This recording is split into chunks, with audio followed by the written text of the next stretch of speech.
Well, welcome back to the Thrive in Wabash County podcast. I am joined in studio tonight with just one co-host, Adam Stakemans, with me. And we have an incredibly special episode today. We have Cathy Gatchel here. She is the Chief Development Officer with the Honeywell Arts and Entertainment. And also online with us is Ranaan Meyer and his wife, Emily, who have been instrumental in launching probably one of our most treasured programs that continues to impact Wabash County year after year and so far reaching. So welcome. Thank you. Very excited to be here. Thank you so much. It's good to have you. For sure. We are going to talk Honeywell Arts Academy today. I'm excited. Adam, longtime fan of the Honeywell Arts Academy performances and what the entire Music Institute is about. So why don't we just start there, Ranaan, with some of the origin and the history of what Honeywell Arts Academy is and why it is such an incredible institute to host here in our community. Honeywell Arts Academy is one of my favorite things in the world to talk about. It is now going into its 19th year, coming from a pilot program called Wabass, which is a double bass camp for the most exceptional young double bass talent in the world. And everyone gets to go to this program full scholarship when they get in. It was a bass program, double bass program, or upright bass program. And for some of you who may are like, what is a double bass? What does it mean? Like, is it a double something or other? Is it two basses? The best way to think about it is just remember Tom from Tom and Jerry when he wanted to impress a female cat in that episode, and he whips out this incredible big, large string instrument and starts playing it with his hind paws to impress the cat. That's a double bass, an upright bass. You'll see it in the back of orchestras. You'll see it at the center of jazz ensembles. And it's just, also happens to be the coolest instrument in the world. If you do say so yourself, yeah, the coolest, of course. Yeah. I'm no bias whatsoever. So this instrument and this camp took place at Charlie Creek in Wabash, Indiana, for about 10 years. There's this amazing host, Richard Ford, who had co-funded it along with the Halloran family and made it so all these incredible, extraordinary young, emerging double bass players, upright bass players could come to Wabash and spend some time with my mentor for years, this amazing guy named Hal Robinson, who's sort of become our Yoda for Honeywell Arts Academy, and another colleague of mine, Eric Larson, who Hal also mentored. The three of us and these amazing double bass players, where we could spend time for a week together, all learning as one big brain soup philosophically in this philosophy we call sharing of knowledge. And after about 10 years of doing this, we were asked to kind of track what was happening, like what's the success of all this. And we learned that there was about a 95% success rate to these people becoming professional musicians in some of the best orchestras around the world. And at that time, and Ranaan, you said 95%.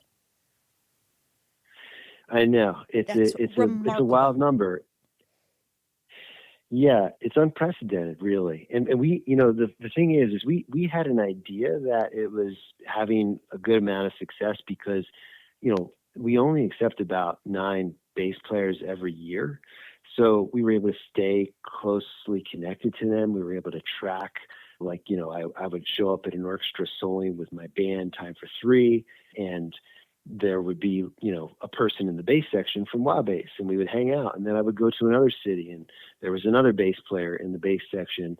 And we started to put 2 and 2 together and realized, man, this is pretty cool because we're getting to spend time not only with people that we really value, but that are also having this professional level of success. So at that point in time, we started to wonder after about 10 years, could we do this with other programs? And that's when that conversation began. Pandemic hit. That was what it was.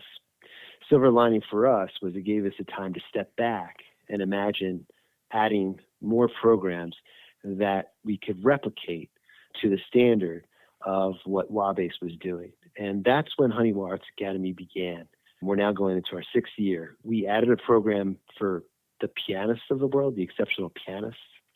And we added a program for musicians of any instrument, vocals, that write, that compose, that arrange, that improvise, and that play different styles of music, and are basically innovators within the genres of the musical landscape. And now that's been Honeywell Arts Academy, now going into our 6th year in Wabash, Indiana. And for our listeners who may not know, what makes the Honeywell Arts Academy different from other summer institutes, like other musical institutes? Because I'm sure that there are others offered not only in the United States but around the world. But what makes this so different? Well, I've been talking a lot. Emily, what do you think about that? Well, I think there are a multitude of contributing factors, but I think our faculty and the mix is really interesting. Ranaan mentioned this sort of Yoda personality. We've ensured that even with the growth that we have sort of a Yoda for each week. And then also some people really living in it, so we have sort of this multi-generational musician experience over the summer, which I think is really valuable for those that are coming that are 18 and older, and then these amazing musicians that are, really thriving in their performance career, and then also these sort of Yoda types. That sharing of knowledge is just really powerful. I have to imagine that at that age group that you're stepping in and you're providing something at a very pivotal point in their lives. They're, 18, 20, 25 years old, and they kind of have to make that decision whether they're going to continue to be a professional musician or if they maybe have to follow a different path in life. So can you talk a little bit about that impact that this, Arts Academy has made on the students? Yeah, that's a really good question and point too, because, I think, we all have our own self-doubt. I haven't come across many people in my life that have just been like, oh, yeah, confident 100% of the time. I always knew exactly what I wanted to do. I mean, those superheroes do exist, and God bless them. I mean, like, I want to hang out with those people. I'm not one of them. In fact, I have doubt often.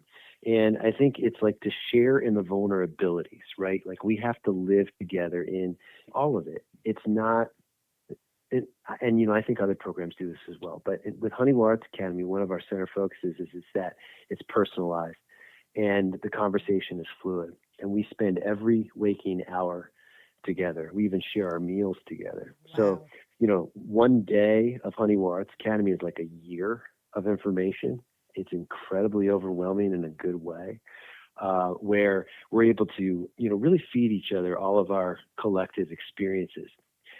One of the fundamental things about it that it was set as a precedent right at the onset of this, when we were imagining what it was going to be, was that we were eliminating the hierarchy.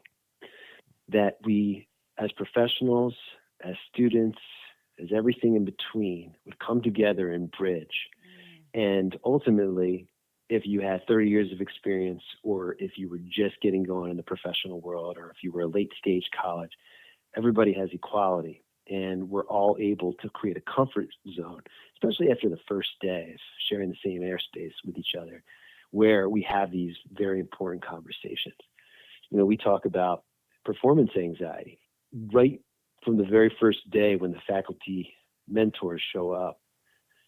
We perform for all of the students, and we get their constructive feedback. And the reason that we do this is, number one, to show that we're still learning, that we never stop learning. Number two, that if we're going to be giving out a lot of constructive thoughts, that we want to encourage them to give constructive thoughts. And it's also the nature in which that you're able to give constructive criticism to one another, right? There's a way to do it where it could be demeaning, but there's another way to do it where it's uplifting. Mm-hmm. And so our whole point is, after our time together, that we're all able to elevate, we're taking steps forward. It's not about, after this time spent with each other, all problems are solved, our careers, the genius comes through and they're waving the magic wand and poof, now we have a career. It's more so that we have some fertile ground to build off of fundamentally. I might add, one of the things I love about it is how the collaboration takes place between the scholars. And sometimes, I think some of them have come from a background where that's more natural, and then other times it's really unusual and kind of a new thing for them one of the most favorite ones is with our pianists, the soundboard folks, because they typically come from a space where it's very structured, and many times they're performing by themselves, because, it's a piano solo. So there's really this forced, collaboration conversation taking place. And so you just see it kind of open up new worlds for them that maybe wasn't the case before. And maybe I'm overstating it. I'm not the musician, but from an audience standpoint, it's really interesting to see just a whole different perspective, I think, take hold. And so that's the thing I think that really is unusual about this experience, or at least that I understand. Again, I'm not the musician, but from a perspective from an outside, that seems to be one of the things that seems really unusual. I'll second that. I'm not a musician either by any means, but I love going and watching them on stage. That most of these people have even spent just the week together, but the improvisation, the amount of fun that they're having on stage, and this concept, I think it was Bob Ross that said something to the effect of, we don't make mistakes, only happy accidents. And that seems to come across with the musicians on the stage at Honeywell, that they're jamming together, that somebody makes an accident. I've watched Ranaan turn and kind of smile at somebody like, wait, that's not the way we practiced it. But everybody just flows with it. And I think it's part of the growth that's happening on that stage. Mm-hmm. Ranaan, when you... Oh, man. Yeah, I mean, that's like, I'm an expert at making mistakes. I'm a professional mistake maker. And it's like that great Herbie Hancock quote, which is when he's playing with Miles Davis and he hits like a blatant wrong chord, and Miles like sort of, he cocks his neck and like sort of doesn't look back fully with eye contact, but just sort of like notices and feels it, takes a couple of seconds, lets time pass, and then he just kind of goes with it and leans in, and he converts this mistake, in quotes, right, into an opportunity. And that's just it. It's like, the heroism comes from when you drop the ball, and you have to go pick up the fumble and do something with it and kind of save the day, So, being prepared not for the things that go right, but the things that don't go as smoothly as you'd like them to. Cathy, for the Honeywell Center or Honeywell Arts and Entertainment to take on a project like this, it must be, I'm sure it's a lot of work, but it's different in the fact that you are not just booking out one performance and people come to a show and then they go on this interactive and immersive experience for students, for instructors. What is that like for you, boots on the ground all the time at Honeywell Center for this particular program? It's so much fun. I mean, it is just nonstop. And that's what's so unusual about it, because it is. It's not like you just go for the one show, you enjoy it, and you leave. It's like almost like Christmas. It's like, oh, they're all here, and you get to see, the faculty. It's great because they come back each year. And what's interesting is we get to know brand new scholars every year. And so every time I think I've got my absolute favorite, someone else comes, and I'm like, oh, they were so good. And then also the other thing that I think is remarkable, and I think this is part of just how this is a careful process of who gets selected to come. They're all just wonderful human beings. I mean, they're kind, they're polite, they're so interested to talk to you, and they're interested in Wabash, they're interested in this community. And so it's just such a fun experience from the time that they get here to the, sadly, then when they leave. It's not that part's not so much fun, but it's like you had this great experience. And so, I mean, it's busy, obviously, it's a whirlwind, but it's incredibly fun. You put a lot of thought into the details, and I think you credit Emily a lot with some of that white glove experience that everyone gets to have while they're here. Ranaan, you mentioned you're eating together, you're practicing together. What is that like, Emily, for you to look at what the itinerary looks like to build out this program? Beyond just the practice structure, you're also entertaining them and planning evenings out during their week while they're here.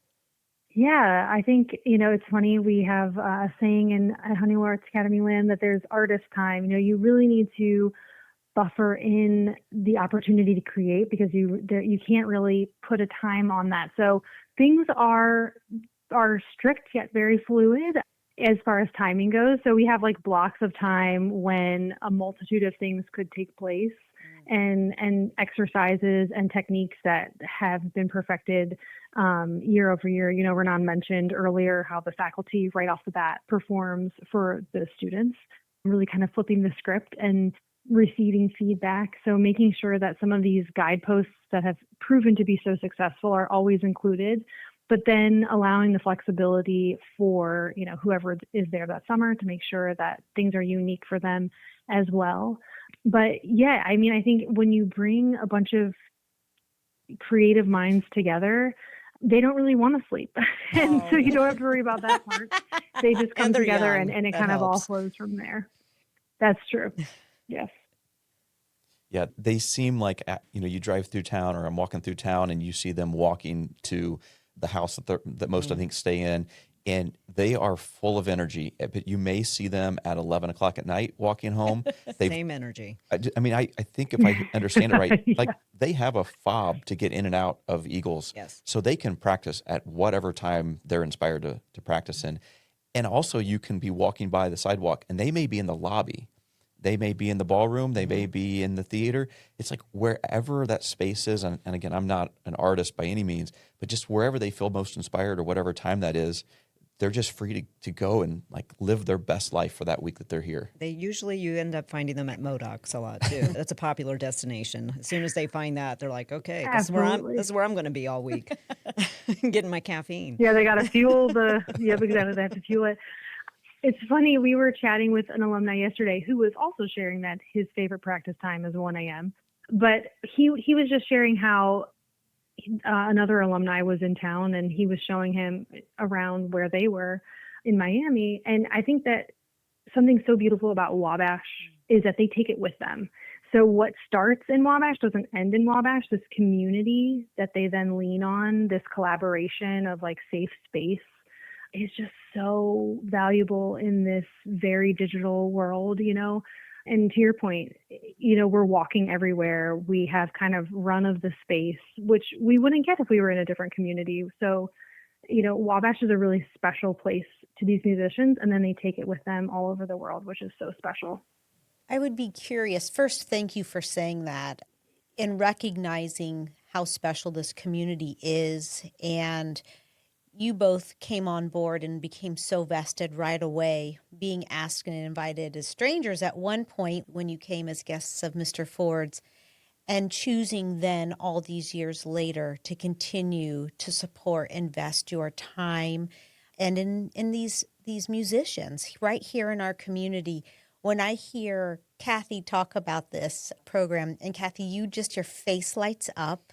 And you work hard in so many different roles, supporting and growing and helping develop the Honeywell Foundation. But when I see you talk about this program, it runs deep in your heart and through your veins. And then now hearing both you, Ranaan, and Emily talk about this in such a personal sit-down way, it is really humbling to know what our community means now to both of you 19 years later. We keep trying to get them to move here. Or at least a summer home. A summer home might be an option. There's this whole worldwide touring that takes place that somehow, I don't know, gets in the way of that sometimes. Yeah. What's been challenging, though, for you both to have this program here? So there has to be hurdles being in the middle of everywhere, not necessarily the middle of nowhere, but the middle of everywhere. We don't have a major municipal airport or international airport right here, So what are some barriers or some hardships for you both to build out this program and sell Wabash, Indiana to prospective students and faculty? Well, I can jump in on the logistical side of things, and you sort of hit the nail on the head with the airport portion. I think the transportation is the trickiest part. Sometimes we're dealing with people that are traveling internationally and they have multiple stops, to get to Wabash. We're also dealing with people who are often, under the age of 24 or so they can't rent their own vehicle. So even once they get to an airport, it's like, how do you get from the airport to Wabash? But those are really the biggest hurdles on the operational side of things. I think the program kind of solves itself, but I'll turn it over to Ranaan to talk about any other, artistic challenges that he sees from his perspective. Yeah, it's Field of Dreams.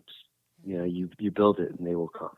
And this is exactly what's happened here. I mean, you could look at, okay, we're in northeastern Indiana, are people from, New York and LA, gonna want to come out there and, leave the big city and, get into this serenity of like this incredible farm area, this rural area, this area where you can really spread out and things slow down a little bit. The answer is yes. It's like a resounding yes, emphatic yes. Because, musicians of all people want that. I mean, they want to be able to quiet the noise and really, really bask in it overall. And the amazing thing is people want to come back so badly. Like, we have the repeat customers. We have the people that we actually had to, after doing this the first year, we had so many people reapply for the second year. And immediately we created a criteria that you have to skip a year. You have to sit a year out before reapplying. And we even had to do a threshold, like, between the people that curate, the people that get in and say, look, we got to share the wealth. We got to spread the wealth. We got to make sure that we have enough new people that are participating. So it's hard. It's actually a good problem to have, but it's also tough because people want to get another dose of it and they can't always get another dose of it because we want to make sure that we're expanding our reach. So I'm not answering your question very well because I'm kind of going the opposite direction. I love it. We always have challenges. I think there's of course there's challenges that are, sometimes we have an issue where, the piano is hard to get to Honeywell Arts Academy, or when we, maybe get delivered an instrument that we weren't supposed to get delivered, or we're missing something, it takes a little longer to get to us. But it's all worth it for the amazing space, the artist playground that we get with the complex of the Honeywell Foundation overall. Eagles Theater, the Ford Theater. I mean, it's really an amazing place for an artist to be. And what's neat, I'd like to jump in, you talked about the instruments. It's a full team effort. So you're hearing from three of us today, but there's so many people at Honeywell that not only work on this, but have the same level of enthusiasm and are excited about it. And I think about our tech crew that are they're there with the artists, they're there with the faculty, making sure everything sounds good, and they're just as passionate about it as as Ranaan and Emily are, and the same, our hospitality team and, all the various pieces and parts, that it takes. And to a person, everyone is excited because they know it's special. They know it's unique. It's very unusual for a town our size to have something like this. And especially when you have not only folks from across the country, but to Emily's point, many times from around the world. And I'm always amazed, like sometimes we have some of these scholars come, and this is their first visit to the United States, and they get to spend it primarily in Wabash, Indiana. And so I'm always curious, like, I wonder what they were thinking initially, because, I'm sure they're thinking New York City and L.A. when you think about the United States. And so they get a very different perspective, but at the same time, to Ranaan's point, they love it. Mm-hmm. Ranaan, back, 18, 19 years ago when this idea came about, was the idea of a public performance, was that always a part of this piece of Arts Academy, or is that something that kind of developed later in the program? I can't remember if the final performance was, I know we did it. I know we had a final performance, but I don't honestly remember the brainstorming measure of why we did it. I could tell you that, you want to showcase you want to walk the walk as a musician at the end of a saturated time, and you want to be able to get an opportunity in front of an audience to showcase what it is you feel like you learned. I can tell you as a performer, when I go to present myself up on stage after working towards a goal, that I'll never be 100% to what I've prepared for. I'm always gonna fall, I guess, short of that perfection goal. But what happens up on stage on an inspirational level, on a musical level, is always way beyond anything I could have ever done within the confines of a comfort zone, like a practice room, or even playing for my peers. There's something that happens when you've prepared a piece, when you've prepared a moment in time to put out there in front of new people, new bodies. That is kind of an unexplainable thing, unless, of course, you've ever kind of, had an opportunity to present, whether it be on stage or, a presentation setting, acting, whatever it may be. If you allow yourself, it's kind of like that. People talk about this with skiing and with surfing and other things where, time starts to stand still. You find a way to kind of like get into that zen or that zone. And so it is definitely, since we've been doing it, something that we would never take away, because honestly, we wouldn't complete the process of the time that we spend together if we didn't have that as a culmination at the end. And also, furthermore, we just want to show this amazing community the love that they deserve. I mean, we're getting hosted here, right? And we feel so much love and, welcoming from this amazing community. We just want to give it back after we've gotten so much from it. So it's our little way of sharing what it is we experience. Yeah, I want to say thank you for sharing with the community, because it would be impactful for our community to be able to host something like this, even if we didn't get to experience that live performance at the end. But the fact that it's open to the public, and now we have 3 nights where the public can go, and original and diverse amount of music, from classic to, I don't even know how to describe types of music. I wait and wait and wait every year to find out what the dates are so I can block that on my calendar, because I don't want to be traveling. I don't want to be out of town during the weekends of the Arts Academy.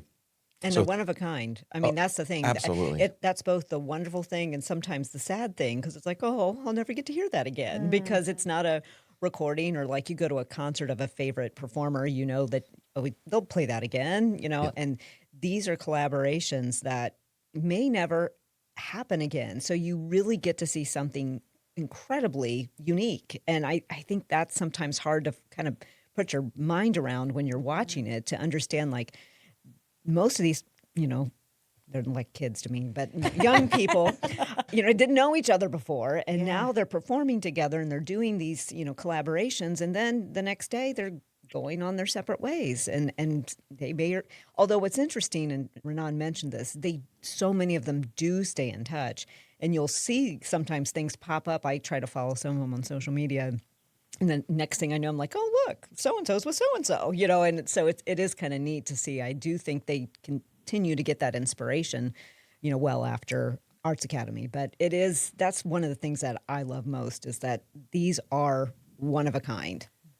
And some of those Arts Academy graduates, I'll say, are circling back through Wabash now, and they're in the ballroom at Eagles putting on very intimate performances.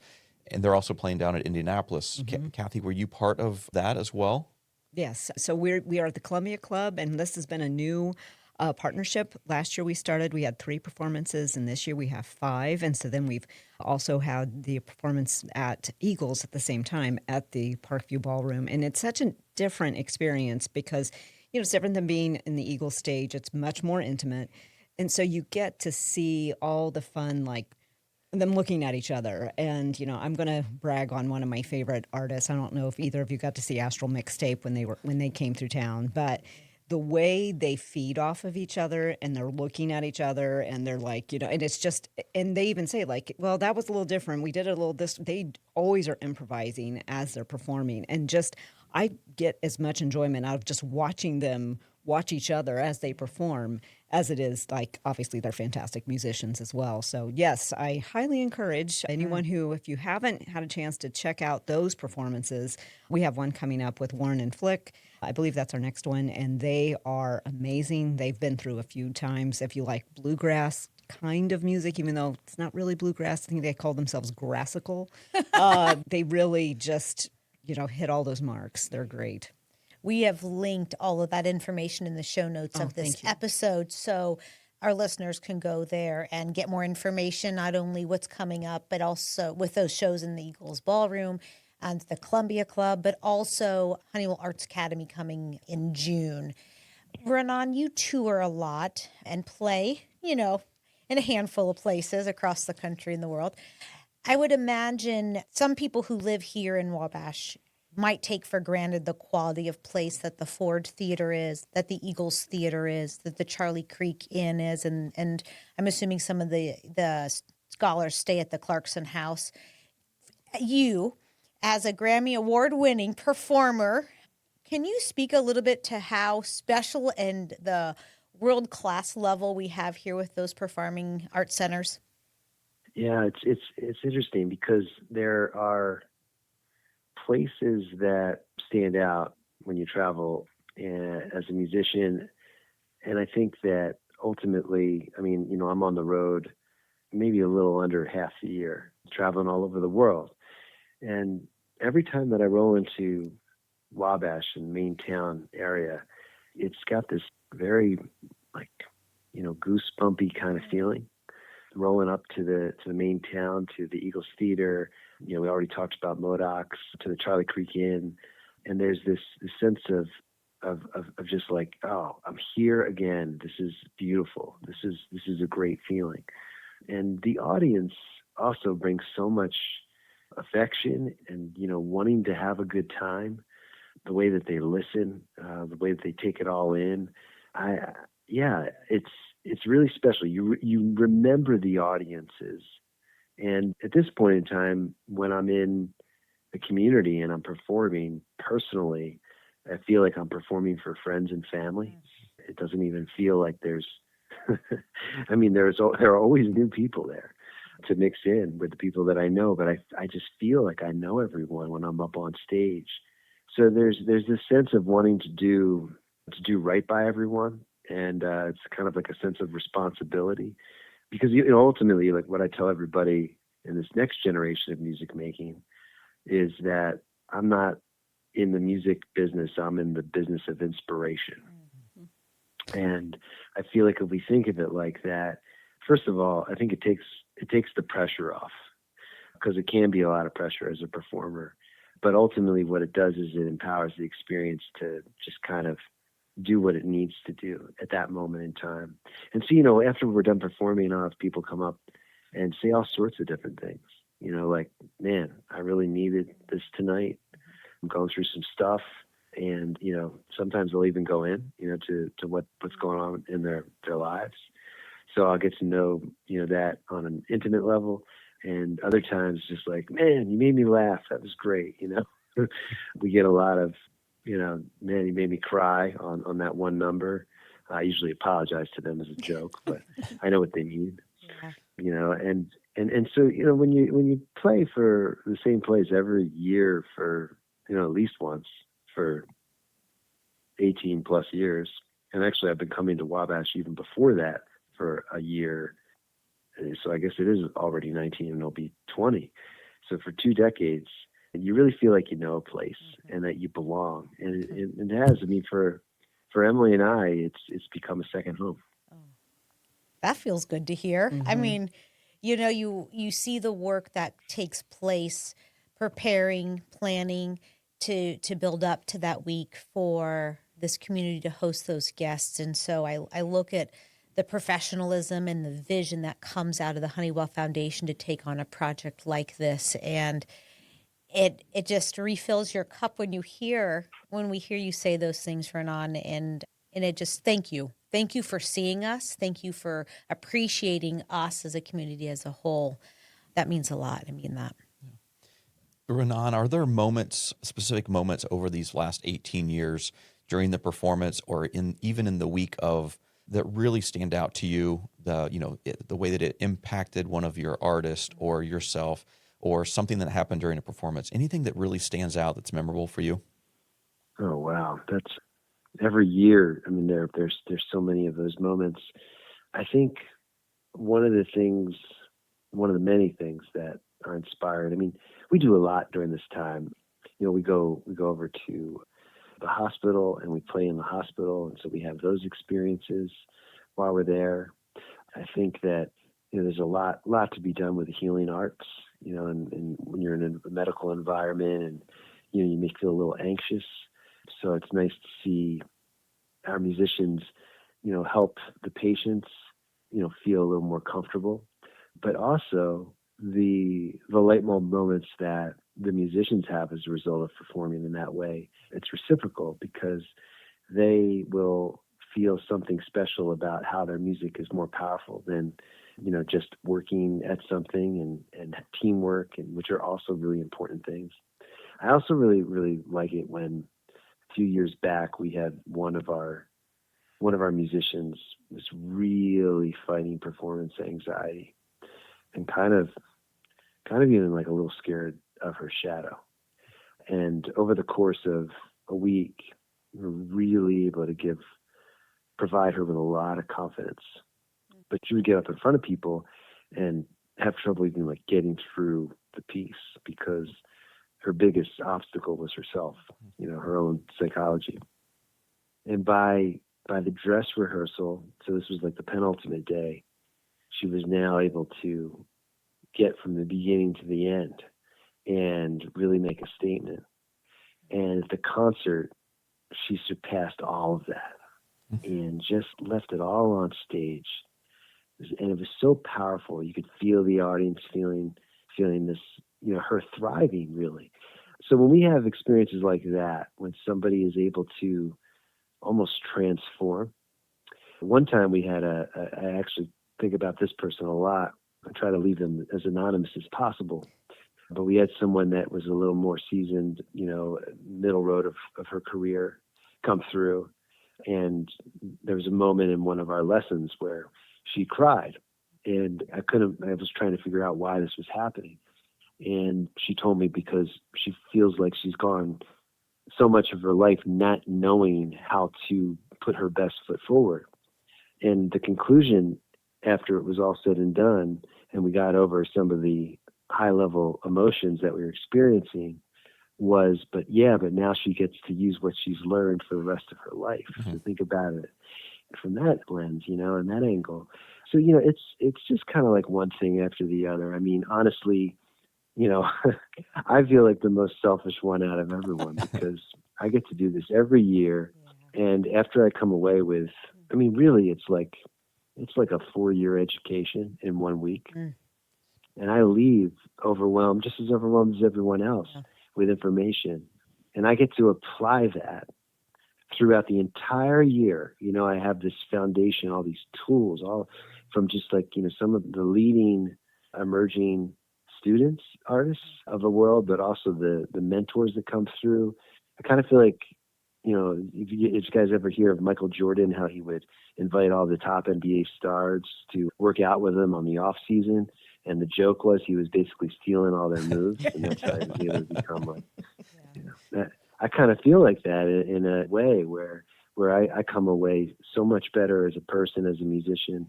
I'm only talking about the musicians. I mean, like our board and all of the people that we work with at the Honeywell Foundation and the community, the supporters at this point, this has really become a national thing. Honeywell Arts Academy, like everywhere I go, it used to be where it was like Honeywell what? They were all confused. And now I tour from city to city, and I'll have people come up to me at the merch line after our Time for Three shows, and it's like 2 or 3 every show. Like, hey, I've been checking out Honeywell Arts Academy. Can you tell me more about it? Like, or my daughter went there, or, like a parent will show up and thank me.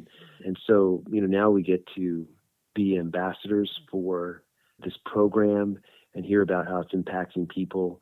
And I'm sorry, I'm so long-winded, but my wife always tells me I talk too much.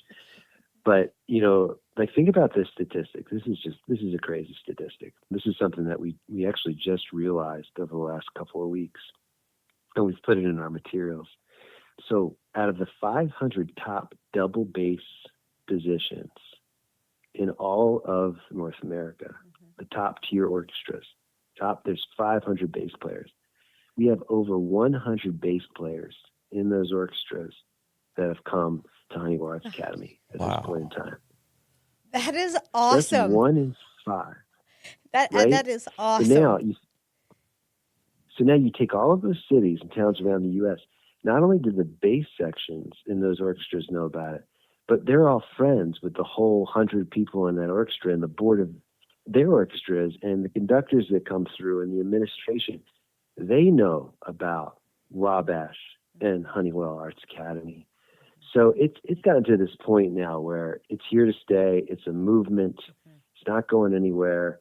So it's a really cool thing to be a part of. Yeah. Emily, I'm gonna give you just another second to think about that, but I'm curious, Cathy, from a more of a spectator, kind of behind the scenes, what do you have a favorite moment of all the shows that you've been to? It's so hard to think about because as I said, every year I think, oh, this is it. And then, next year comes along like, nope, this is it. This is it.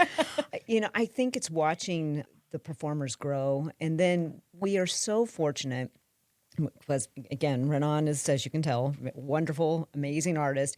So then he had this idea, okay, we have this great summer intensive program. Well, let's do something throughout the year. And we started this fellowship program. And so those are many times the folks that are at the Columbia Club and at Eagles. And so we get to continue a relationship with some of these alumni after. And that's been especially rewarding.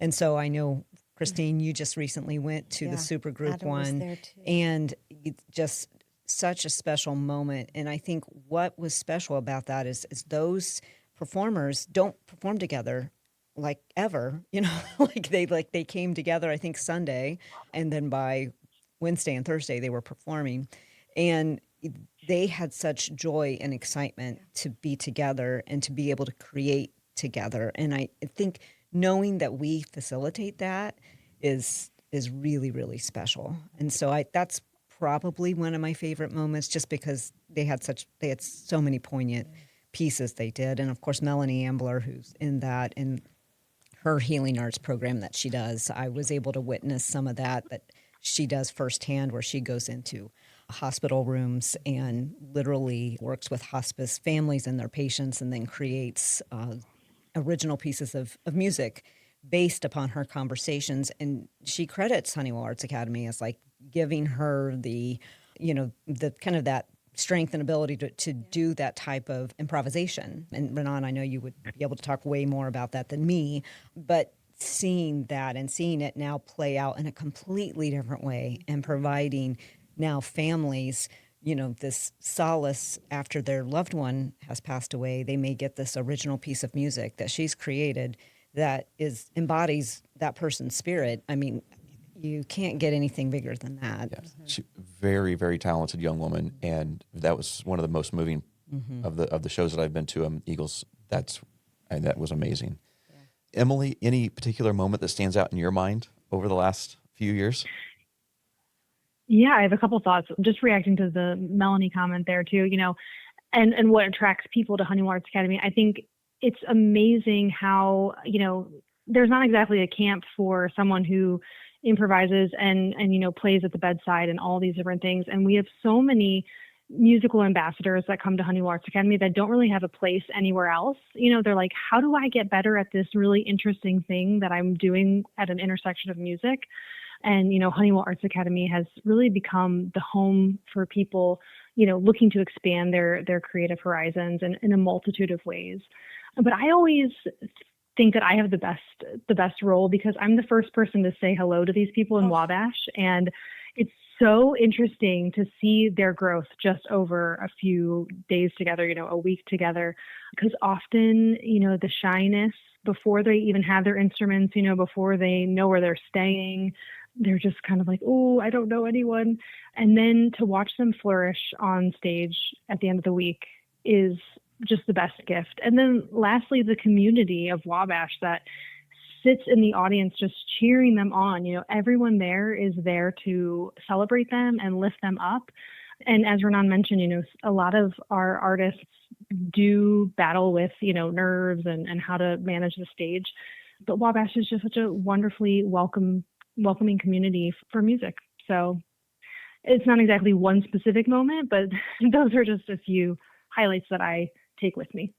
I wanted to share that for people that haven't been to the Arts Academy, whether it's Wabass or Resonance Live or Soundboard, basically they're bringing these 9-10 artists in, and then during the show that we as a public get to see, they'll pair 2, 3, 4 artists, and they're creating either new music or maybe taking music that they may have been working on individually and expanding on that during this performance. And that's always fun to see.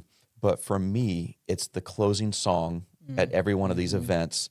Ranaan, I'm not sure who picks the song. I don't know if that's something that's done during the actually Arts Academy week, But one of my favorites was you guys as a group, you guys sang Hey Jude. And each artist has an opportunity to come to the front of the stage during that performance and kind of showcase while everyone else is backing them up. And for me, it's just an amazing way to kind of wrap up the show. So I don't know. I hope that's still on the radar for this year. I look forward to that every single year. And it's Oh, always like, man. what is it going to be? Yeah. What is it going to be? Yeah. That's a real Put your request in surprise. now. Yeah, we exactly. Yeah, we never fully know until it happens. See, sometimes we come in with, we're like, oh, we know what the final number should be this year. We have it all worked out. And then by like dress rehearsal, we're completely turning it around and turning it on its head. And everyone's weighing in too. It's completely collaborative. So something will happen over the course of the week where it's like, oh, we have to implement. This is the way to go. Sometimes it's a legacy decision. Maybe some incredible artist has passed away that year, or it's an anniversary. But yeah, no, I'm so glad you like that. It's definitely a lot of fun for us and keeps us on our toes.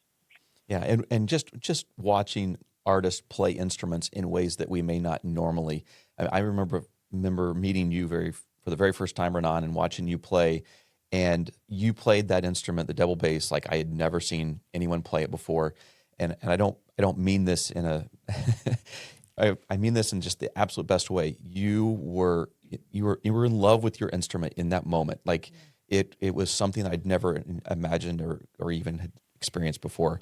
And now you get to see that with all of the artists that come up on stage. And they're playing instruments that weren't initially meant to sound like that, but they're finding a way to make it fit the role that it needs in that moment. So I really appreciate that. I was going to ask Cathy. Yeah, I know. Please go ahead, Ranaan. No, I was just going to say, yeah, I literally just had somebody come up to me in my last show, and I beg all of your listeners pardon in advance of me saying this. He came up to me and he said, man, that was great bass playing. It was as if your bass needed a cigarette after you were done playing that piece. And amazing. There is something to be said for the way that you're able to, it's kind of like kung fu, the instrument, as opposed to, there's a resistance with any instrument. So you have to figure out a way to use the gravity and your skeleton to work for your advantage, the way that you're able to stay loose as you play. So there is a physicality to the weight of your body and the way that you're able to lean into the instrument, and then also sell it musically and really connect in that way. And so that is something that we work on with everyone that comes through. Some people are just really natural with it. Like you don't have to talk about it at all. It's there. And some people, you work on refining that component. And in some cases you have to start a little more from square one because, maybe they're just approaching something very technical. But ultimately we do have something that we follow, which is lead with the music, because if you know what you want to do musically, then you could support it with all of the technique. And that's where the body movement comes into play. That's a deeper understanding you can tell from a musician's perspective. I'm not a musician, so I can't apply that type of knowledge and technique, but you can hear that you can see how that could resonate through other musicians, that type of forethought. Cathy, I know you're really excited about this year's Honeywell Arts Academy. You've done some shaking up. I'm sure you've brainstormed with Ranaan and Emily. What do we have to look for towards this year's Honeywell Arts Academy that's a little bit different and exciting? In some ways, I don't even know how I'm going to describe it because we've never done this before. Yeah. They're all going to be here at the same time. And so beyond, and Emily's the one who has really figured out where are all these people going to physically be? Because instead of 1 week, ends and then another week begins, we have 3 weeks worth of scholars here at the same time. Mm-hmm. And I think what's going to be the most exciting is this unknown of exactly how will all this collaboration, talk about an end of concert, performances. I mean, and that was one of the things that I think was such an interesting idea about this, and credit where credit is due. I believe this is Emily's brainchild here of what would it be like if they were all here together? Because many times, and we have had sometimes occasionally, maybe a scholar will stay, like especially like the double bassists, like they may be in residence and they'll be in Wabass as well. And same thing with soundboard. Maybe they were here as a pianist, but then they're also here for residence. And then it's like, well, what if we put them all here and have these other ways for all of the groups to naturally get to know each other, learn from each other, collaborate, be, improvise together. So it's really going to be unusual to see this come together, and I'm not sure I know how to answer that question. So I'm hopeful there's going to be a camera following behind the scenes through this. It almost, I hate to say the word magical, but that's what I'm getting from it. True magic is going to be experienced throughout that week and at the very end.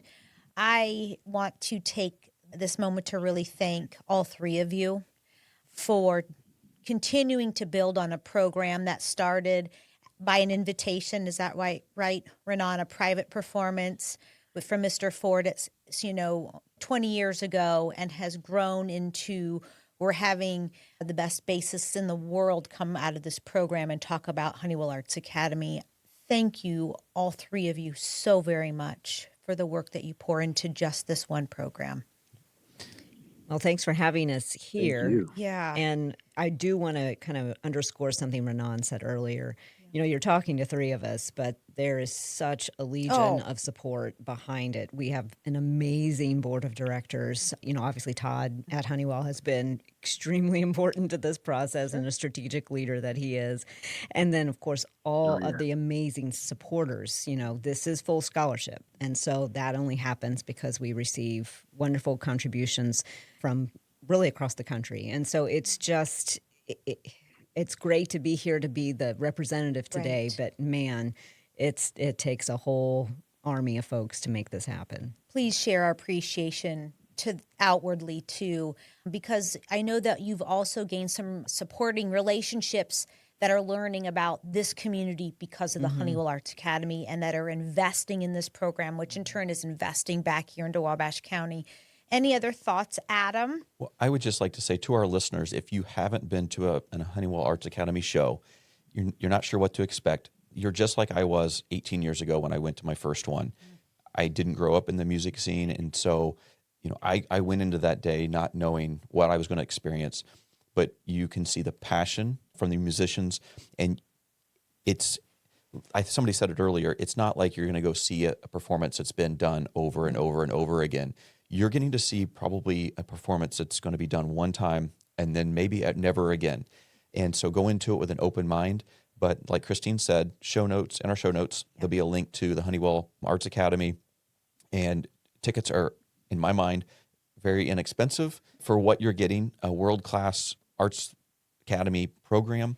So give it a chance. My favorite is the Residence Live, which is the last show for this season. But they're all fantastic. But with Resonance, you get a mix of instruments, and you are collaborating with artists of all types. Just absolutely love that. So, and if anyone is interested in being a scholar in the program, that information was also linked in our show notes too. It doesn't sound like anyone's having any trouble recruiting, potential scholars.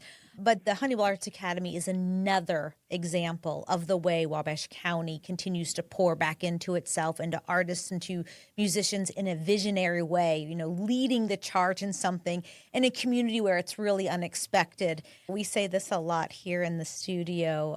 This podcast is another example where we never thought we would be having this type of quality of equipment and hosting guests from, Grammy award-winning guest. It happens from time to time. Maybe this will set the stage for more of those, maybe, But we also are thankful to people like Lisa Gilman Investment Fund, the Sandra Kunkel Trust, Mark and Amy Ford, Paperworks Industry, the City of Wabash, the Community Foundation of Wabash County, and Visit Wabash County for making this particular podcast episode possible and getting it out there in the airwaves to show how Wabash County is thriving. Before we end, any final thoughts, Emily or Ranaan or Cathy? No? I was waiting for Ranaan and Emily. Yeah. Yeah, I was waiting for Ranaan too. But no, if I could just express my gratitude, it's truly an honor to be a part of your community and to get to experience it every year. It really is like a welcome home and a second home for us. So thank you for welcoming us. Thank you for welcoming these musicians in such an impactful way. It's just such a gift. So thank you.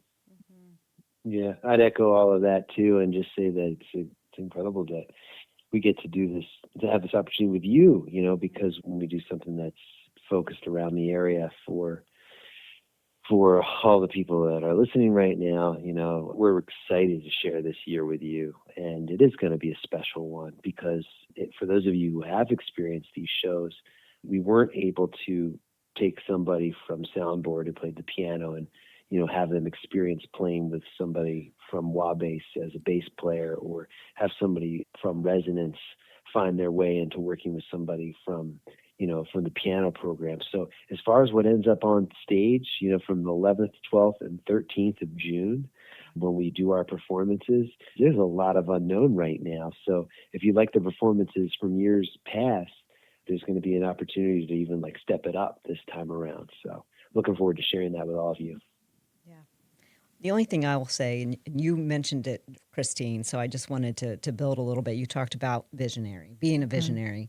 And the other, kudos I always want to tip the hat to is really the ultimate founders of these programs, both, in the name Honeywell, Mark Honeywell, without his vision, who knows, in terms of what Wabash is. And then, of course, Richard Ford in this, because he just had this vision of bringing artists of the caliber like Ranaan to our community and sharing them, then with everyone to be able to enjoy. And we're able to do that and then even go a little bit further, I think. And that is just really a wonderful feeling.